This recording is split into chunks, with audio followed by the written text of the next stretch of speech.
नमस्कार दोस्तों। आप सुन रहे हैं रात की महफिल। आज रात का हमारा सफर थोड़ा लंबा और थोड़ा और गहरा होने वाला है। ये कहानी है उस रात की जब मेरी टिकट तो अकेले की ही थी, पर मेरी बर्थ पर सांसें दो चल रही थी। तो आइए शुरू करते हैं। ट्रेन बर्थ की वो रात। मैं दिल्ली से गोवा जा रही थी, बिल्कुल अकेली। रात थी और नींद मुझसे कहीं दूर थी, जैसे कोई किताब जो अधूरी हो और हर पन्ना खुद को पढ़वाने की जिद कर रहा हो। मेरी सीट थी इसी तो टियर, बर्थ नंबर 39। मैं ऊपर चढ़ने ही वाली थी कि नीचे से आवाज आई, ऊपर चढ़कर आप थक जाएंगी, चाहे तो मेरी नीचे वाली बर्थ ले लीजिए। कंबल एक ही है, पर थोड़ी गर्मी बांटने में क्या हर्ज है। मैंने उसकी ओर देखा, गहरी आंखें, हल्की मुस्कान और एक सादगी जो आंखों में उतरती जा रही थी।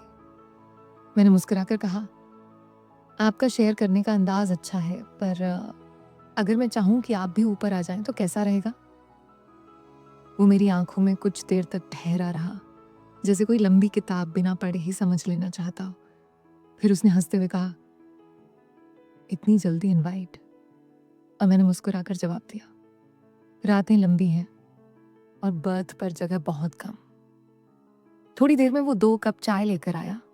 चाय थमी रही, लेकिन हमारी उंगलियां छू गई। उसका स्पर्श गर्म था, जैसे किसी बंद किताब को धीरे से खोला जा रहा हो। हाथ में चाय थी और आंखों में शरारत।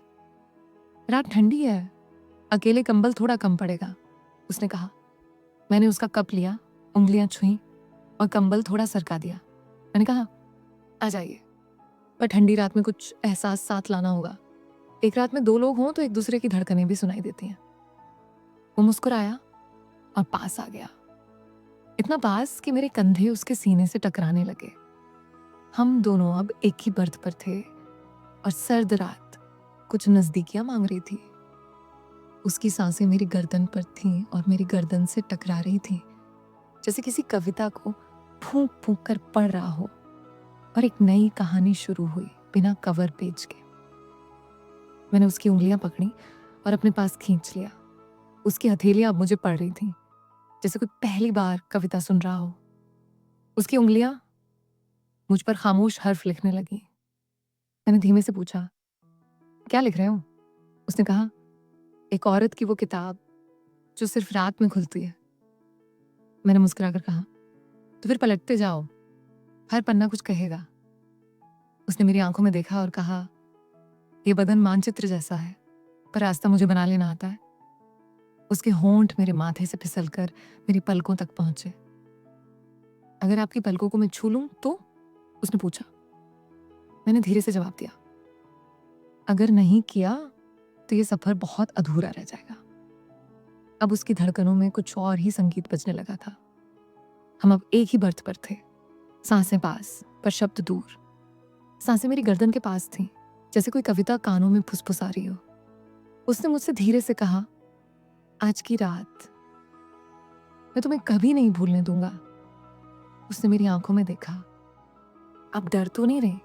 मैंने कहा, डर तो तब होता है जब कुछ खोने को हो, आज तो सिर्फ पाने की रात है।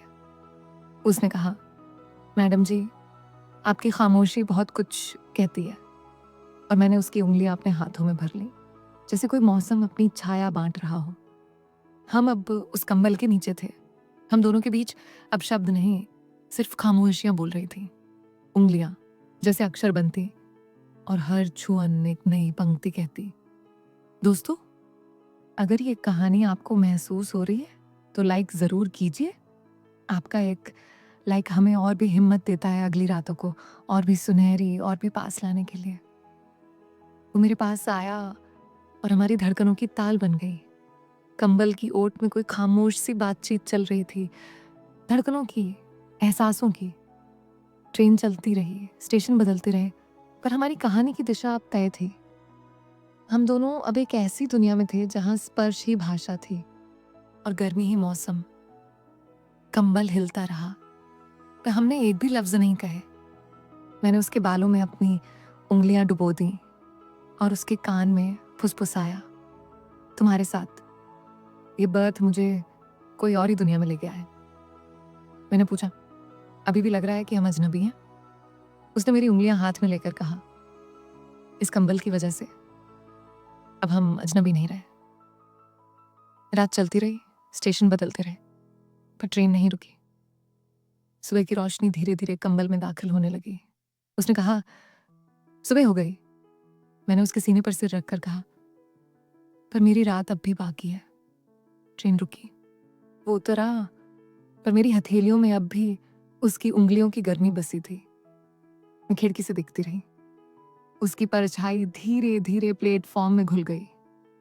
आज भी जब कभी अकेले ट्रेन में सफर करती हूँ, कोई बर्थ नंबर 39 दिख जाए तो होंठ मुस्कुरा देते हैं। दिल कहता है, कुछ सफर सिर्फ स्टेशन तक नहीं, सांसों तक जाते हैं। दोस्तों, अगर ये कहानी आपकी किसी रात को छू गई हो, कभी कोई सफर किसी अजनबी के साथ आपके दिल में ठहर गया हो, तो कमेंट में सिर्फ इतना लिखिए, वो सिर्फ एक सफर नहीं था, वो मेरी सबसे निजी रात थी। और अगर आपके साथ ऐसा कुछ हो तो आप क्या करोगे? दोस्तों, आप इस कहानी को सुन रहे थे आपकी अपनी YouTube चैनल रात की महफिल पर। अगर आपने अभी तक इस चैनल को सब्सक्राइब नहीं किया है तो अभी कर लीजिए और बेल आइकन जरूर दबाइए। वीडियो को लाइक करें, क्योंकि अगली रातों की कहानियां और भी करीब लाएंगी। मिलते हैं अगली रात की महफिल में, जहां कहानियां बदन से गुजरती हैं और नींदें कुछ और मांगती हैं। शुभ रात्रि दोस्तों।